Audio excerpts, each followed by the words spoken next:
Olá, boa tarde. Bem-vindos e bem-vindas a mais uma transmissão ao vivo aqui do Instituto de Engenharia Biomédica da Universidade Federal de Santa Catarina. Para quem está a primeira vez aqui com a gente, quero lembrar também que o Instituto de Engenharia Biomédica é centro colaborador da Organização Mundial de Saúde e Organização Pan-Americana de Saúde. E o tema de hoje, Mariana, qual é o tema que temos hoje? Ótimo. O tema de hoje é o Sistema de Gestão da Qualidade em Laboratórios de Ensaio e Calibração em Equipamentos Médicos. Sejam todos muito bem-vindos e bem-vindas. É um tema muito importante para a área de engenharia clínica, mas para toda a área, né, da parte de gestão de tecnologia e da parte da gestão da qualidade em laboratório. Muito interessante. Com um tema muito essencial para a confiabilidade dos resultados que são gerados pelos equipamentos médicos, que torna o sistema e os ambientes de saúde muito mais seguros. Então, sejam todos bem-vindos, fiquem à vontade para estar deixando suas dúvidas, seus comentários, que estaremos acompanhando para estar sanando da melhor forma. Se apresente, Mariana, já aproveite e se apresente. Eu sou Mariana, eu sou engenheira biomédica, eu sou mestranda pesquisadora aqui no Instituto de Engenharia Biomédica, atuando em projetos na área também de gestão de tecnologias em saúde. Muito bem, também eu falo um pouquinho de mim, me chamo Juliano Martins, trabalho aqui no Instituto de Engenharia Biomédica no Laboratório de Calibração e Ensaio de Equipamentos Médicos Hospitalares. Nossos ensaios são para pós-comercialização, controle de qualidade depois de manutenções, ensaios periódicos. E a Mariana também agora faz parte da equipe, já fez os treinamentos técnicos para ensaios, etc. e tal. E para esse tema tão importante, nós trouxemos hoje um convidado muito especial, uma pessoa que já trabalhou com a gente, já deixou sua colaboração, que é o engenheiro Diego. E está a tela compartilhada aí. Se apresente, Diego, fala aí da tua experiência, onde tu trabalha, fica à vontade aí, Diego. Bom, boa tarde, pessoal. Primeiramente, muito obrigado pelo convite de estar aqui falando sobre esse tema, falando também com vocês do IEB e para todo mundo aí que está online. Eu sou técnico, sou engenheiro, fiz meu técnico, já comecei a trabalhar dentro do hospital lá em Santa Maria, fiz todo o meu técnico já trabalhando dentro do hospital, depois acabei fazendo engenharia elétrica lá também em Santa Maria e atuando dentro do hospital. Tive a oportunidade de fazer meu estágio de final de curso aí no IEB, né, de conclusão de curso, e acabei depois sendo contratado, onde eu fiquei aí quase que uns 10 anos no IEB, onde tive a oportunidade e o prazer de trabalhar no LAT, que é o Laboratório de Avaliação Técnica. Consegui entrar logo depois da acreditação no laboratório, né, logo após a primeira auditoria de validação do laboratório, e depois consegui aí desenvolver, acho que foram por uns 6 ou 7 anos, se eu não me engano, as atividades dentro do laboratório e também dentro de outras unidades hospitalares. Depois acabei trabalhando um pouco na secretaria e agora, recentemente, eu estou trabalhando na Unimed Grande Florianópolis, onde surgiu essa oportunidade e esse desafio também, né? Legal, Diego. E trabalhamos juntos, né? Foi um período muito bom. Muito obrigada por ter aceito a participação. É sempre um prazer a gente poder estar interagindo e compartilhando também com profissionais que já atuaram aqui no laboratório e estar aprendendo em conjunto também. O tema de hoje ele é um tema muito importante, pois ele aborda, né, uma abordagem muito importante na questão da metrologia em saúde, na engenharia clínica, e a importância dos resultados que a gente tem, dos resultados dos equipamentos médicos, para a confiabilidade e para a segurança para o próprio paciente que está sendo utilizado esse equipamento médico. Então, é muito importante que haja, né, um sistema de qualidade na execução de serviços dentro de laboratórios para estar realmente tornando esses serviços mais confiáveis e seguros para todos. A gente, né, tem uma norma muito importante, que eu acho que é importante a gente já colocar inicialmente, que é a norma 17025. Então, para quem não tem conhecimento, é uma norma que contém os requisitos mínimos de funcionamento para laboratórios de ensaio e calibração em diversos setores, que abrangem outras áreas e também engloba também a área de laboratórios de ensaio e calibração em equipamentos médicos, que vai ser o foco da nossa discussão e da nossa abordagem do webinar de hoje. Então, se o Juliano ou o Diego também quiserem complementar um pouco mais sobre essa norma, fiquem à vontade. Essa norma ela é bem importante. A gente sabe que tem muitos outros laboratórios, empresas que possuem alguns padrões e alguns laboratórios de calibração também que operam de forma rastreada e tal. Mas aí eu queria ver a opinião tua, Diego, da importância assim de ter implementado o sistema de gestão. E até quero aproveitar, hoje temos inscritos pessoas do Inmetro. Se vocês quiserem participar, quiserem colocar a sua opinião ali no chat da transmissão, fique à vontade, a contribuição sempre é muito bem-vinda. Mas Diego, assim, sobre essa questão do 17025, que padroniza as ações, né? Qual a importância que você vê, assim, agora que você está ali no outro lado como cliente dos laboratórios, né? Que importância tu dás assim para um laboratório que tem um sistema de gestão, a 17025 implementado? Bom, me permite só falar um pouquinho sobre a norma, porque eu gosto dessa norma, acho ela muito interessante. Sim. Eu acho que assim, uma das principais questões da norma é padronizar, né? Padronizar as ações do laboratório, tanto ações gerenciais quanto ações técnicas, os processos, desde a parte gerenciamento de gestão do laboratório em si, até a garantia do resultado. Então, quando a gente pega um certificado, um relatório, onde tem um selinho lá de um laboratório RDC ou RDLE, ele traz toda uma bagagem de conhecimento e de trabalho que às vezes está oculto naquela folha, naquele resultado, né? Que é de muito trabalho. Manter um sistema de gestão baseado no 17025 não é fácil, é bem trabalhoso, mas isso garante que o resultado que está sendo apresentado ali tem toda uma rastreabilidade, tem toda uma confiabilidade, né? Só para me corrija se eu estiver enganado, mas é apenas o Inmetro que é capaz de conferir uma certificação de um laboratório, né? Pelo menos na época que eu estava era só o Inmetro, não sei se isso mudou recentemente, né? Mas de onde eu sei, era só o Inmetro que conferia isso. Ele podia contratar auditores externos, né? Mas todos eles estavam subordinados, treinados pelo próprio Inmetro. E isso garante não só a garantia que os resultados são válidos, a norma e todo esse processo, né? Mas também como eles sejam reconhecidos internacionalmente. Então, o Inmetro ele tem os acordos de cooperação mútua entre países, de modo que, às vezes, um relatório que tem essa certificação, que foi emitido com um laboratório com essa certificação, seja reconhecido em qualquer lugar do mundo, que tem esse acordo de cooperação mútua, né?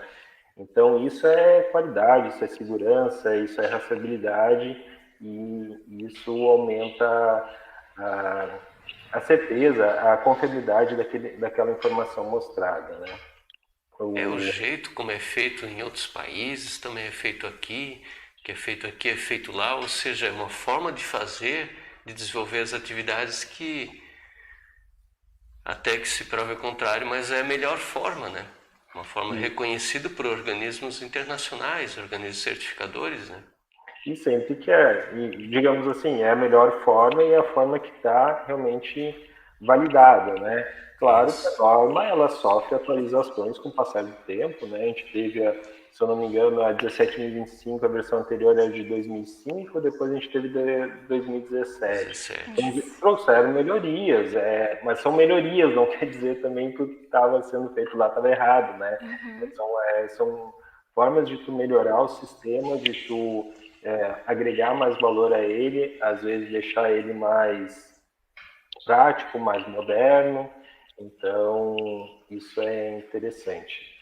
E agora, respondendo ali como cliente, né, quando a gente pega um certificado que tem um certificado, um ensaio que tem o selinho do Inmetro ali, eu particularmente, tipo assim, eu confio muito naquela informação, porque eu sei que tanto os padrões que foram usados estão de acordo, quanto o método que foi empregado para fazer o ensaio está de acordo.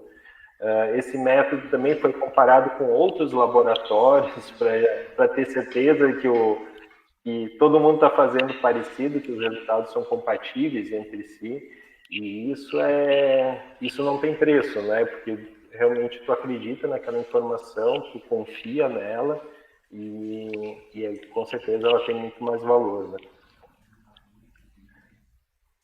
Com toda certeza. Eu acho que é muito importante também. Eu acho que a gente poderia até colocar um pouco para as pessoas que estão nos ouvindo também algumas diferenças entre um laboratório que ele é rastreável, um laboratório que ele é acreditado, que às vezes pode ficar um pouco de dúvida entre essas diferenças entre um laboratório e outro, e a importância, né, de cada um, qual que é a diferença entre eles. Se a Juliana pode colocar uma diferença rápida sobre isso, só para deixar um pouco mais claro. Esses laboratórios, a gente aqui não quer tirar, assim, diminuir o valor de nenhum serviço. Assim como existem diversos laboratórios e há muitos que a gente inclusive conhece, as pessoas, e esses laboratórios de calibração e ensaio, empresas que oferecem serviço de calibração também. A gente aqui não quer diminuir o valor do serviço que vocês prestam. Mas a questão assim entre você ter uma acreditação junto ao Inmetro sobre essa norma 17025, a diferença sim a gente oferece um pouco a mais por causa dessa padronização que o Diego tem falado, né? Os laboratórios que não têm o sistema de qualidade implementado, 17025, eles têm uma liberdade de alterar um processo, de operar com procedimentos não normatizados ou não validados. Então há uma liberdade maior para trabalhar. E às vezes pode ocorrer que não é a melhor forma. Já diferente de um laboratório acreditado, que o método, se você não utiliza um método validado, um método normatizado, você tem que fazer validação de método, você tem que provar que aquele método é válido. E aí tem essa questão dos resultados, né? Porque os resultados ali apresentados, então todos passaram por validação. Diferente de um laboratório não acreditado que tem uma liberdade, às vezes, para fazer um desvio de método. E aí não há muita comparação, assim, né? Às vezes o que você necessita, um laboratório rastreado, já é o suficiente, né? Então não somos concorrentes, digamos assim, não há uma comparação que a gente queira fazer. Só essa questão da norma que torna com que o ensaio seja reconhecido mutuamente entre vários países, o teu método é validado, seus resultados são reconhecidos, são comprovados legalmente que são válidos os resultados, diferente de um laboratório não acreditado, um laboratório mesmo que opere de forma com seus padrões rastreados, mas esse resultado ele não tem essa validação por um órgão competente, um órgão certificador, digamos assim, né? Mas lógico, são resultados. O importante é que o profissional de saúde, principalmente, nós da equipe da área técnica também, a gente entenda a necessidade de estar realizando os ensaios da metrologia, o quanto a metrologia pode contribuir na qualidade do desempenho dos equipamentos, no acompanhamento, vida útil, a rastreabilidade do próprio equipamento, né? Com certeza. Não, é muito importante colocar isso mesmo, que há diferenças, mas são serviços, né? A importância de realmente, de quem atua na parte da engenharia clínica também, verificar e fazer a avaliação de qualidade também desses fornecedores, da prestação desses serviços. É claro que há diferenças, mas há serviços de qualidade em ambos, isso é muito importante ser colocado mesmo, Juliano. E a diferença realmente é essa, a questão de ter um órgão que vai estar fazendo uma verificação de forma periódica dos seus serviços, das suas atividades, procedimentos de um laboratório e está verificando se você está realmente fazendo e seguindo o que está previsto na normativa. O que não impede que laboratórios que não sejam acreditados também não sigam essa norma e também não realizem um sistema de gestão dentro do seu laboratório. Ele só um laboratório que não é acreditado não vai ter essa acreditação de um órgão que vai estar verificando com relação a isso. Eu acho que é importante também a gente estar contextualizando sobre sistemas de gestão da qualidade. Eu acho que esse termo ele pode às vezes ser muito generalista e muito amplo, que as pessoas podem ouvir esse termo e não compreender a fundo o que é, né, essa forma, o que significa, né, um sistema de gestão da qualidade. Então, Diego, se quiser colocar um pouquinho para nós o que é um sistema de gestão da qualidade de forma breve, assim, para contextualizar. Sim. É bastante complexo o assunto, né? Mas vamos lá tentar fazer, né, deixar um pouco simples. O sistema de gestão, de uma forma geral, né, a gente está baseando hoje em laboratório, que segue a 17025, mas a gente tem outros sistemas de gestão que se aplica a qualquer tipo de estabelecimento, vamos lá, que é uma ISO 9000, é uma ISO 9001, 14000, então todas essas normas, elas pregam principalmente um sistema de gestão da qualidade, que é um conjunto de procedimentos, de ações padronizadas, escritas, documentadas, onde todas as pessoas envolvidas são capacitadas para estar exercendo as atividades conforme está descrito, né?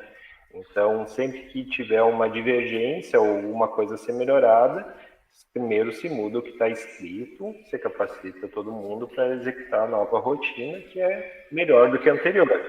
E isso que é o legal dos sistemas, né? Porque daí, como tu tem um registro e a rastreabilidade dele, tu sabe onde tu está errando, onde que tu pode melhorar, onde tu monitora realmente as tuas ações e vai melhorando ele gradativamente. Então, por isso que a gente pega assim, sistemas com vários anos já aplicados, eles erram menos, os procedimentos estão mais redondinhos, né?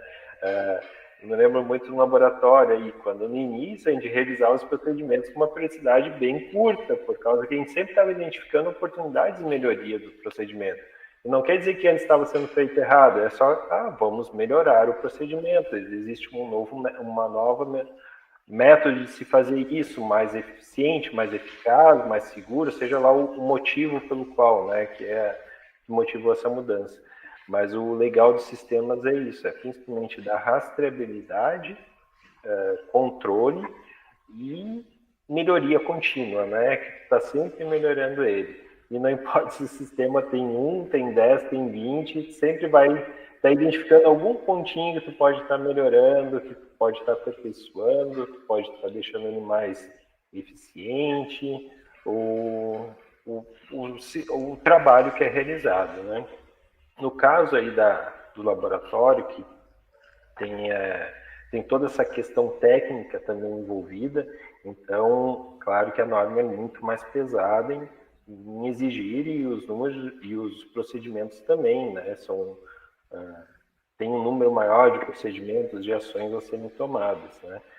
Mas aumenta só o volume, né? Então, a gente, digamos assim, o sistema ali, a 9000 tem o seu sistema de gestão, nos hospitais tem a ONA, que é muito conhecida, tem normas internacionais, que também são sistemas de gestão, de controle, às vezes para uma área específica ou mais generalistas, né?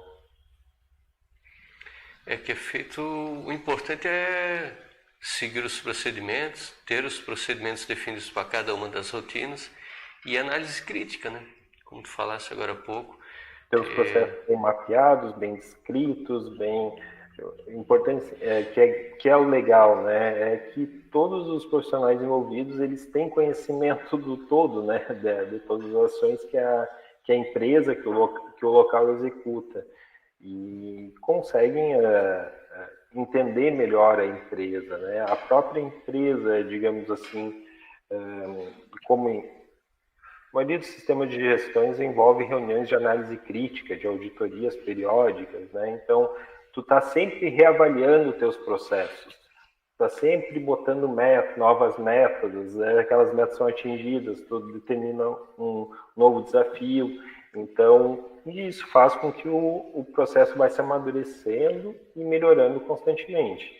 E é melhoria contínua, né? Todos os sistemas, eu acho que pregam isso, de tu sempre ser hoje tu ser melhor do que ontem, né? Então, isso que é o grande legado, né? E faz subir realmente o nível, né? E também aquele espírito de equipe, né? Onde o gerente do laboratório tem que dar ouvidos também, às vezes, às pessoas, os colaboradores com hierarquia mais baixa. No laboratório, às vezes, a revisão, as análises críticas de um procedimento pode ser feito não necessariamente por um gerente, né? Pode ser feito uma sugestão de melhoria por quem está aplicando lá um procedimento técnico, enfim. Isso também, esses procedimentos, quando eles são só outorgados pela... Lógico, tem que estar sempre com vistas às normas, né, aos procedimentos validados, mas às vezes a execução no método, sem afligir o que está na norma, pode ser, às vezes, uma sugestão de melhoria pode ser feita por um técnico, não necessariamente pelo gerente técnico, né? Essa parte do sistema de qualidade também é interessante, que ele está aberto a todos os colaboradores para... Aliás, não aberto, todos os colaboradores têm que estar inseridos nesse sistema e entender que eles também são responsáveis por manter o sistema da qualidade funcionando. Todo mundo, né? Todo mundo faz parte. No caso do laboratório, né? É desde quem recebe o equipamento, de quem atende o telefone, quem limpa o chão, quem faz a manutenção do ar-condicionado, e aí vai, né? Todos, não só internamente, mas todo mundo está envolvido de alguma forma com o resultado que é apresentado. Então, todo mundo pode contribuir, seja para a gestão ou para a técnica do laboratório, né? Para melhorar qualquer um desses grandes itens, né? Tipo, propriamente ditos. Com certeza. A importância de estar interagindo com diversos atores nesse processo e estar interagindo também quando a gente abrange um pouco mais, né, essa importância da metrologia também para dentro dos estabelecimentos de saúde, para uma visão mais macro mesmo de todas as pessoas que estão envolvidas e que está envolvida também com os laboratórios que vão prestar o serviço desses ensaios e de calibração para esses estabelecimentos de saúde. Uma coisa muito bem colocada por Diego e por Juliano também, a questão dessas melhorias contínuas. Eu acho que isso é muito importante mesmo de ser colocado, que é essencial que tenha tudo muito bem documentado em forma de registro, onde a gente consiga estar mesmo verificando todos esses processos e estar fazendo uma análise constante para a gente poder verificar e identificar possíveis melhorias. E com isso, a gente poderia começar a falar um pouco sobre gerenciamento de risco, que é até um item que foi mais abordado agora na última versão da norma 17025, que é um tema que vem sendo discutido cada vez mais, que contempla, então, a gente envolver processos para mitigar riscos que envolvam o paciente e outras pessoas que estejam envolvidas também. Então, ele perpassa por etapas de identificação, avaliação, controle e monitoramento. Então, tem todo esse ciclo de processos de gerenciamento de risco. E eu acho que é importante, então, a gente comentar um pouquinho sobre esses processos, de como que a gente pode estar também implementando um programa, né, um processo de gerenciamento de riscos em um laboratório. O Diego pode colocar um pouquinho. Bom, é bem como tu falou, né? A nova versão da norma de 2017 que trouxe isso na 17.025, isso já era contemplado em outras normas de gestão e a 17.025 com essa revisão trouxe ela de uma forma bem explícita, né? Claro que são ferramentas, né? Que não que tu não pudesse fazer antes, mas a norma veio como para tornar isso obrigatório, né? Tu tem que, no mínimo, Agora fazer deve, né?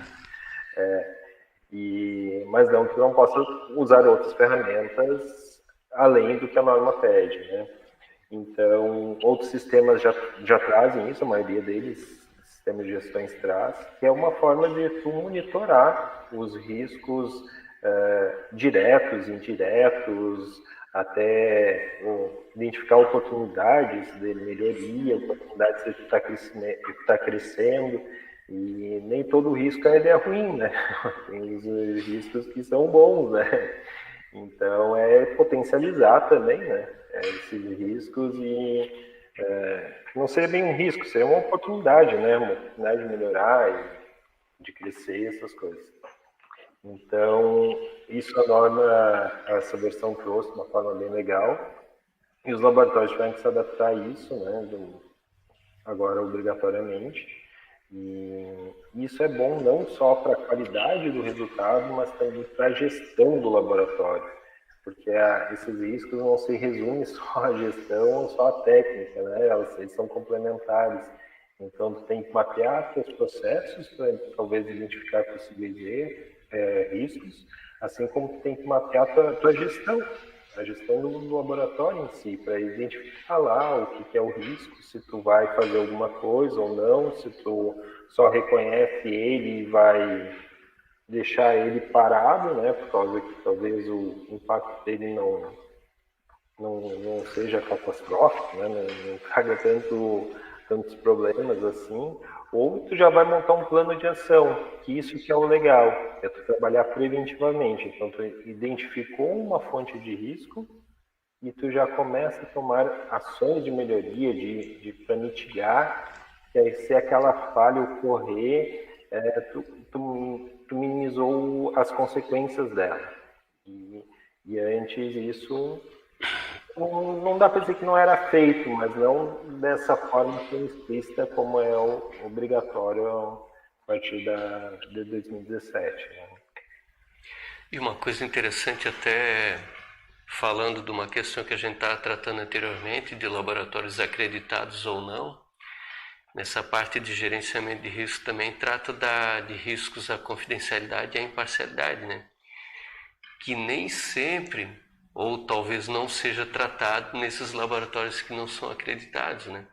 E que é uma coisa que não pode ser assim esquecido ou negligenciada, essa questão da imparcialidade. Quando você vai fazer um ensaio, a confidencialidade, dependendo do ensaio, o cliente que você está atendendo. E que já em laboratórios acreditados você tem essa declaração da imparcialidade. É auditado isso. Os resultados que você produz garantem essa imparcialidade e confidencialidade dos dados, né? De qualquer cliente que seja. Isso é uma questão bem interessante da norma e que acredito que seja um pouco diferenciado em laboratórios acreditados, então. E essa questão,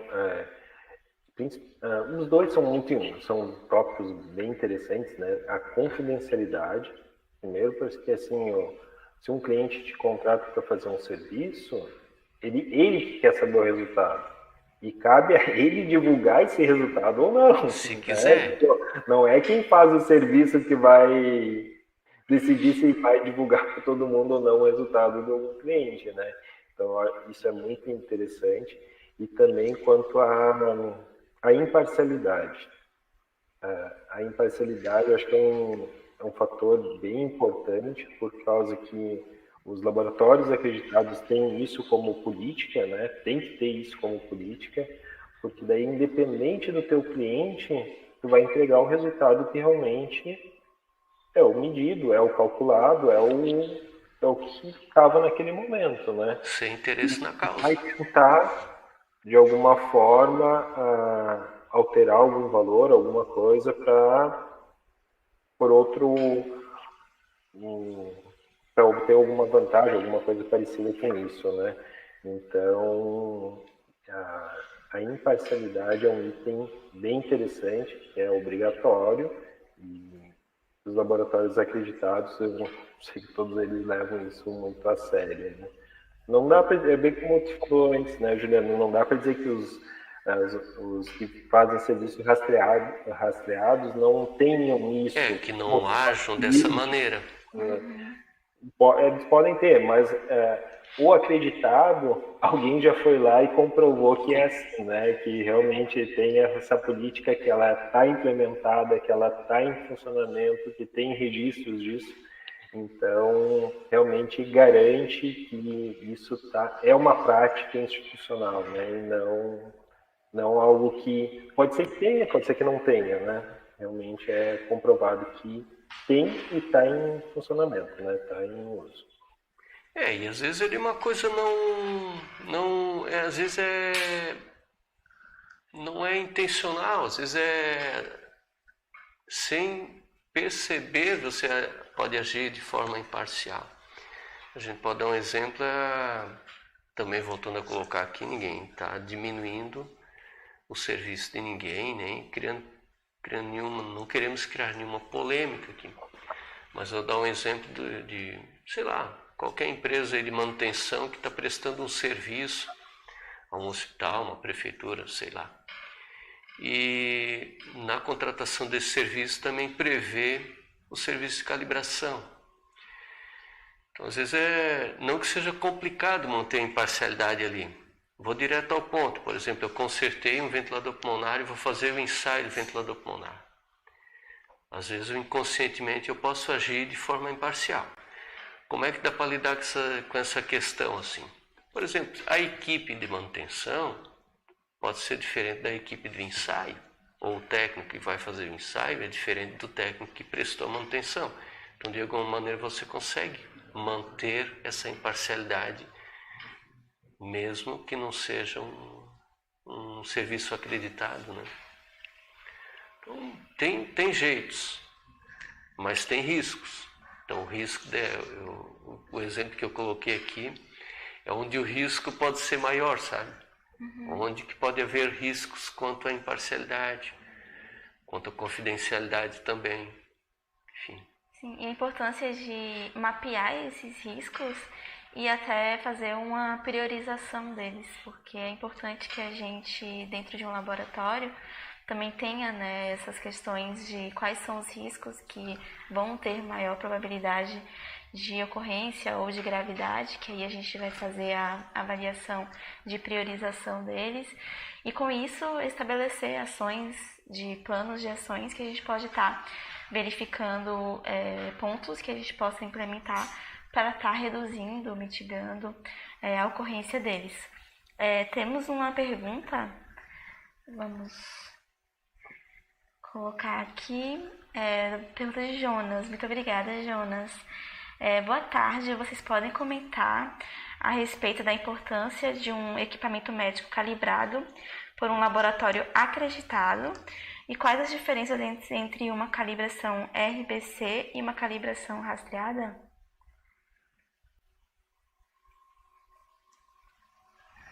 Quer responder, Diego? Respondo. Bom, eu não peguei toda a pergunta ali, que cortou um pouquinho aqui no vídeo. Mas sim, a gente já acabou respondendo isso, eu acho que o Juliano colocou isso durante que a gente estava conversando, né? Que basicamente ali, onde foi o resultado, né? O resultado ali, o certificado de calibração, seja de uma RBC ou RBNE, ele traz aquele selinho do Inmetro, e é onde o selinho da acreditação, e realmente comprova que todo o método, todo o sistema de gestão, toda a parte técnica do ensaio ou da calibração está validado. Ele tem um método validado, está sendo executado por profissionais capacitados, está atendendo toda a norma de qualidade, então isso traz essa segurança extra, né? Enquanto que um ensaio rastreado é um padrão, é alguém que está usando um padrão para fazer uma comparação entre dois equipamentos, um que conhece, o outro que está sob ensaio, e apresentando esses resultados. Só que a gente não sabe, daí não tem uma comprovação de que o método que é o correto, que o resultado é válido, que os cálculos estão corretos, então não tem essa comprovação. Mas não quer dizer que o resultado não esteja correto, né? Mas não tem toda essa rastreabilidade dessas informações quanto num laboratório RBC ou RBLE, né? Os resultados podem ser, e provavelmente são bons, mas não tem essa certificação, né? Esse respaldo do órgão competente que é o Inmetro. Que envolve todo o sistema de gestão do próprio laboratório. Então, tem todas as questões de procedimentos que são realizados de forma padronizada, como foi bem colocado também, que são métodos mesmo que são seguidos, que existem diversas características que são seguidas para a realização de um ensaio e que envolve um laboratório, tanto uma parte técnica quanto também todo um sistema de gestão da qualidade administrativa, que é muito importante também. Então, até é importante colocar que um laboratório ele realiza serviços técnicos de ensaio, calibração, mas há também todo um sistema da qualidade de administração desses documentos que é muito importante também. Então, é uma abordagem bem ampla e bem sistêmica. Acho que aproveitando esse momento de falar sobre equipamentos médicos, acho que é importante colocar a importância da realização de ensaios e de calibração nos estabelecimentos de saúde, que infelizmente, claro que quando pegamos grandes hospitais, já tem uma disseminação muito importante da realização de ensaios, da realização de calibrações, mas infelizmente a realidade em muitos locais, em muitos estabelecimentos de saúde, ainda precisa estar difundida e estar mostrando ainda mais a importância da realização desse serviço para estar identificando eventuais problemas que possam estar ocorrendo com o equipamento e que pode contribuir para um resultado inadequado que pode levar a algum tipo de tratamento impreciso, um diagnóstico inadequado para o paciente. Então tem um impacto muito grande para o paciente diretamente quando um equipamento médico ele está sendo utilizado com um nível de erro acima ou abaixo do admissível por normativas ou pelo próprio fabricante. Então, acho que é importante a gente, Juliano, Diego, complementar um pouco com relação a isso, da importância de realizar o ensaio e a calibração em equipamentos médicos, e também a importância de não somente realizar o ensaio em si, mas fazer uma análise desses resultados, que é muito importante não somente fazer o resultado, mas quando esse resultado ele chega até o estabelecimento, façamos uma análise crítica desses resultados para avaliar se o resultado e verificar se a gente quais as ações posteriores a esse ensaio, a essa calibração. Então, Juliano, Diego, complementar um pouco sobre essa abordagem. Ô Diego, já deixa tu colocar a tua opinião. Quero primeiro, assim, só a questão do conceito, assim. Então, para quem está nos assistindo, a calibração não é nenhuma intervenção no equipamento. Perfeito. Tem gente que acha que você vai mandar o equipamento para calibrar, vai lá e o laboratório vai ajustar o seu equipamento para que ele passe a medir dentro de tolerâncias previstas lá por norma técnica. Não. O ajuste é uma manutenção. Por exemplo, se o equipamento é para medir 20, está medindo 28, trazer essa medida para o 20, isso é um ato de manutenção.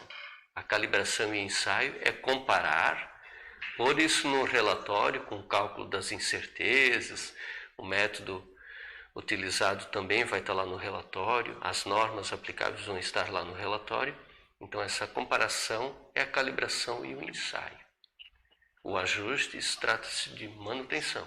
Então muitas vezes quando o seu equipamento está desajustado, você vai mandar para manutenção. Como é que você vai identificar que ele está desajustado? Através de uma calibração, de um ensaio.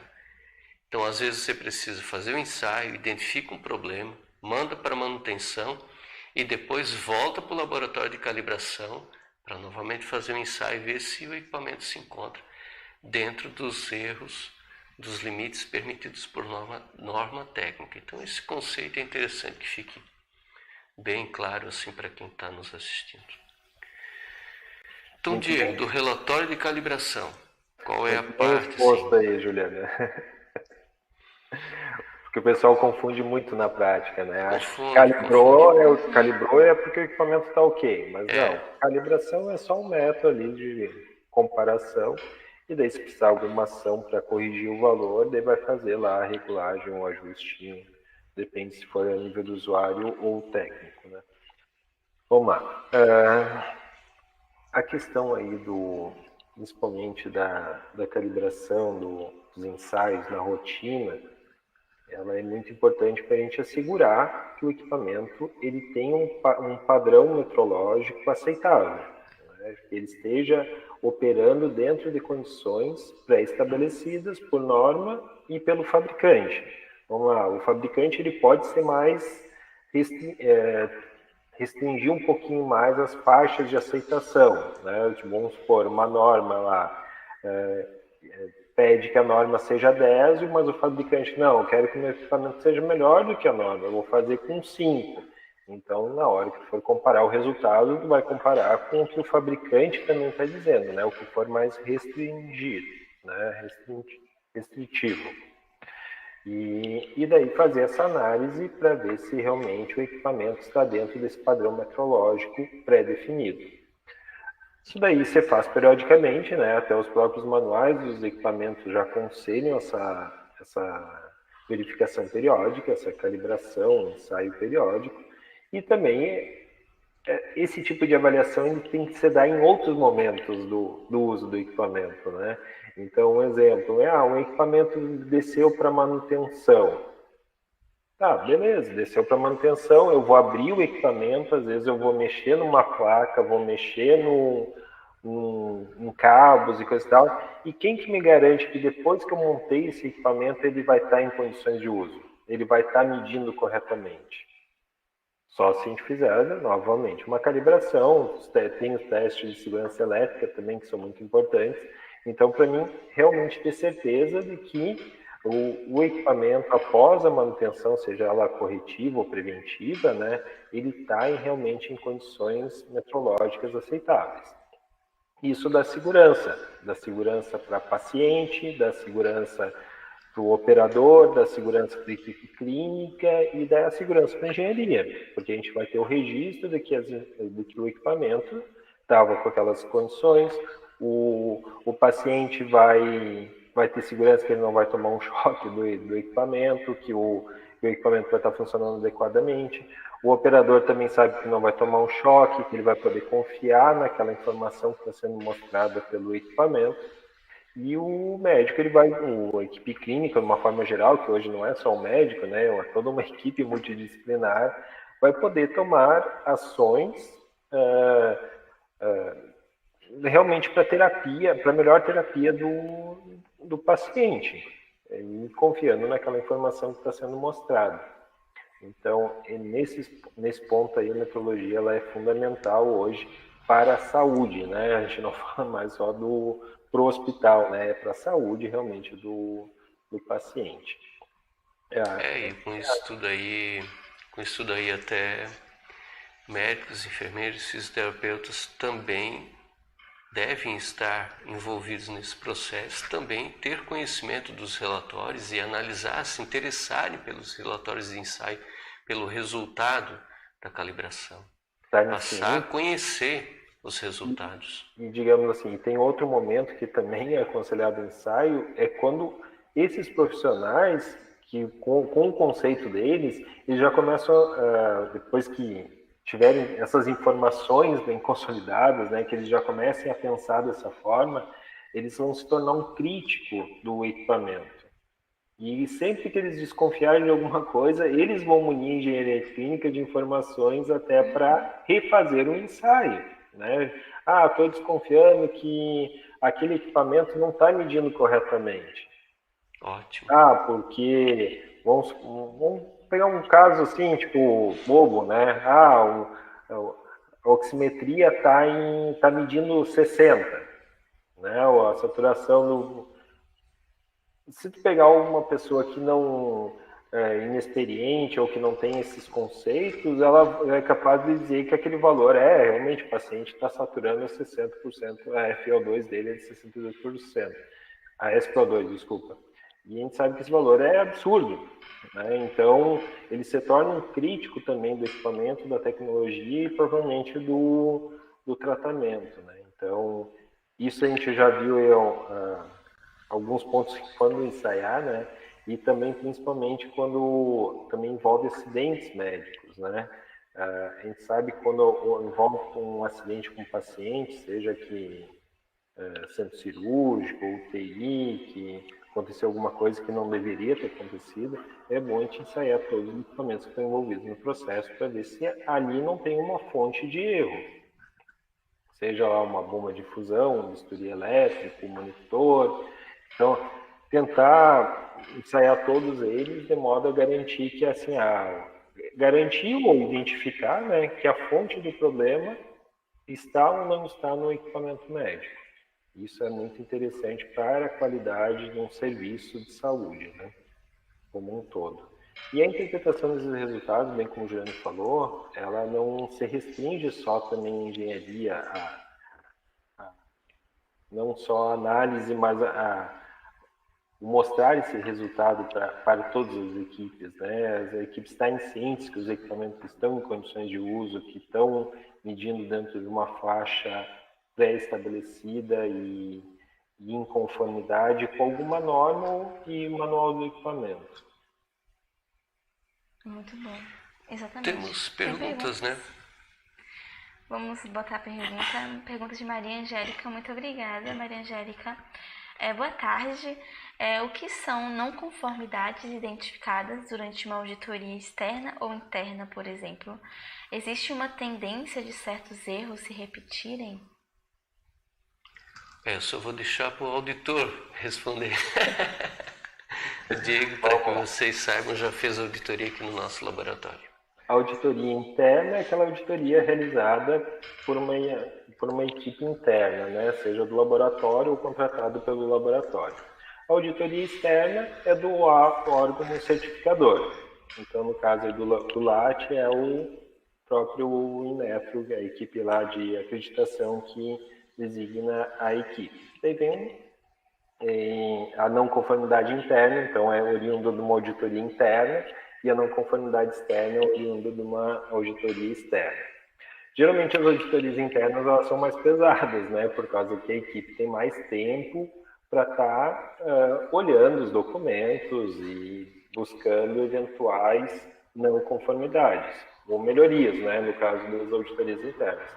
E as auditorias externas é um cronograma tempo mais curto, onde o auditor vem, são auditores também mais qualificados, com mais experiência, né? Então eles já vêm já prontinho para analisar o sistema de gestão e também é uma análise do sistema, é um relato de como que o sistema está funcionando. A não conformidade às vezes acontece e daí tem que ser tratada, né? Não conformidade seria uma execução de alguma tarefa, algum processo que não está de acordo ou com a norma ou com o procedimento interno, né? Então foi executado de uma forma não conforme. E daí o laboratório ele tem que tratar isso, né? Ele tem que tratar tanto para corrigir quanto para que esse problema não ocorra novamente. Então daí tem análise de causa raiz, aí a gente vai a fundo, o laboratório vai a fundo para achar qual que é realmente a causa raiz que levou aquele erro ou aquele equívoco, né? As não conformidades, teoricamente, elas não é legal que elas se repitam, né? Porque se elas se repetirem, ou tu não achou a causa raiz adequada, ou tu não tratou aquela falha de forma adequada, uma das duas. Então, se tu tem não conformidades não repetidas, então tem que melhorar o processo ali de análise da não conformidade e tomar as ações para que elas não se repitam. A ação preventiva não funcionou quando se repete. Uma preventiva, né? A gente trata de correção e ação corretiva, né? Eu acho que são mais ou menos esses conceitos. Não sei se ainda preventiva agora. tá, mas uma, digamos assim, tu corrigir o que foi visto. Daí tu faz uma extensão daquele erro para ver se aquele erro é pontual ou ele é sistêmico e daí tomar Para uma atuar na ação causa. para que ele não ocorra mais, né? Tipo, identificar a fonte, a causa raiz dele e seja lá, o procedimento estava errado, ou se no procedimento não preveu tal coisa, daí melhorar o procedimento, treinar todo mundo mas o legal é não cometer os mesmos erros, né? Porque se a gente está cometendo sempre os mesmos erros, a gente não está evoluindo, né? No sistema, a gente não está melhorando ele. Então, respondendo ali a pergunta da Maria Angélica, não é legal a gente ter as mesmas não conformidades, né? Perfeito, isso é muito importante mesmo, desse processo até de incluir as não conformidades também no processo de gerenciamento de risco, para estar verificando e estar realmente fazendo monitoramento e acompanhamento constante das não conformidades, para que elas não venham a ocorrer novamente. Teve mais uma pergunta também, vamos ver, de Nelson. Muito obrigada, Nelson, pela pergunta. Boa tarde. Muito se adota periodicidade anual para calibração e segurança elétrica nos equipamentos médicos hospitalares. Podem comentar sobre políticas de alteração dessa periodicidade? Essa questão, você pode ter o controle desse período. Aí se chama, até tem norma técnica para isso, se chama verificações intermediárias, que isso também se aplica a equipamento médico. Por exemplo, se você não faz a calibração anual dos seus equipamentos, mas ao menos você deve fazer a verificação. Lógico, vai ter que ter um procedimento para isso, registro para isso, onde você, entre calibrações, digamos que você definiu que você vai calibrar seus equipamentos a cada 2 anos. Mas para isso você vai ter que fazer de forma registrada, padronizada, com procedimento específico para isso, as verificações intermediárias entre calibrações. E para isso com um padrão rastreado, né? Um padrão com rastreabilidade, né? Não sei se o Diego quer complementar alguma coisa em relação a isso aí também. Só complementando, geralmente assim não tem uma lei, uma norma que diga a periodicidade de ensaio desses equipamentos, né? Então vai muito também as informações que a gente encontra nos manuais dos equipamentos.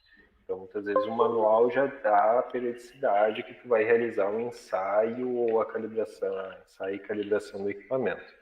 Mas caso ele não diga qual é a periodicidade, tem que usar o bom senso, né, de uma forma geral. Então, tu não vai fazer uma calibração a cada 10 anos, porque se daqui 10 anos tu constatou que o equipamento está medindo errado, a partir de quando que ele começou a medir errado, tu não vai saber essa informação e, teoricamente, o que tu fez durante 10 anos está sob suspeita, né, porque tu não sabe como que ele estava se comportando nesse período. Então, depende muito do seu equipamento, aonde que ele é manuseado, se é manuseado, se é um equipamento mecânico, se é eletrônico, qual a condição que ele está instalado ou não.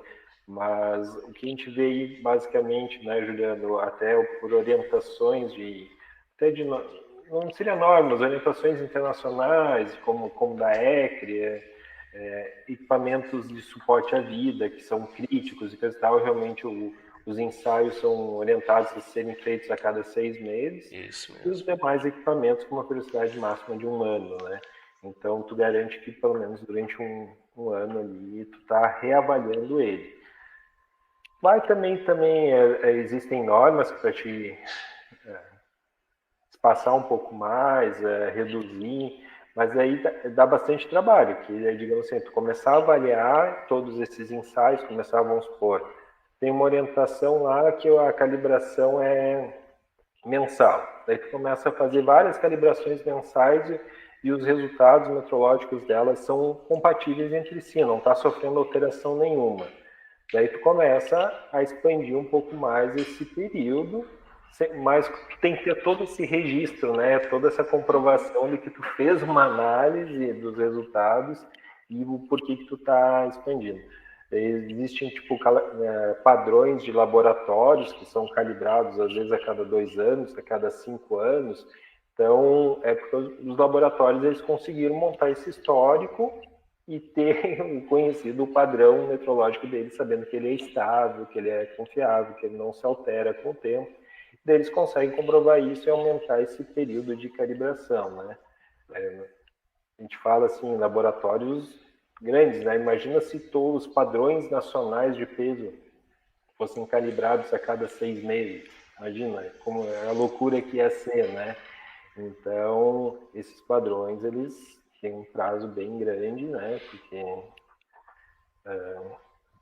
todo o processo deles é mais moroso e também é um local que vai fazer para todo mundo, e daí começa a dificultar, né? Mas, de modo geral, vamos lá, equipamentos de suporte à vida, né, Juliano, 6 meses, os demais equipamentos 1 ano. Esse daí é o bom senso, digamos assim, em geral. E após as manutenções, né, quando envolve manutenções mais invasivas, assim, é obrigado a fazer uma calibração pós-manutenção, né? Abrir o equipamento e fazer ensaio de segurança elétrica para ver se não está tendo alguma fuga, não deixou de conectar algum cabo de aterramento, essas coisas. Então, estou dizendo o padrão ali, né? Tipo, não fez nada com o equipamento, não mexeu, não tem nenhuma intervenção, aí ficaria mais ou menos nessa periodicidade. Perfeito. Estamos caminhando para o final, estamos chegando a 1 hora de webinar. Muito obrigada. Eu vou começar os agradecimentos. Foram muitas discussões, poderíamos vários tópicos ainda a ser explorados, porque realmente é um tema muito abrangente e que envolve diversas atividades e afins dentro da engenharia clínica e laboratórios de metrologia. Agradecer a presença de Diego pela participação, por estar aqui compartilhando os seus conhecimentos. Muito obrigada mesmo. Agradecer também a todas e todas que estavam presentes, que deixaram seus comentários, suas dúvidas também. Muito obrigada. E Juliano, Diego também dá as palavras finais. Diego. Bom, quero agradecer pela oportunidade, foi muito legal, muito bom. E obrigado por ter me lembrado. E estou sempre à disposição. Se precisarem de mais, se tiver outro tema, outro assunto, o tempo hoje foi curto, né?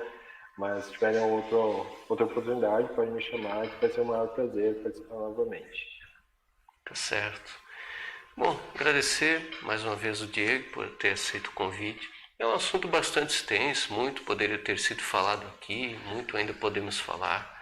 Podemos voltar com esse assunto.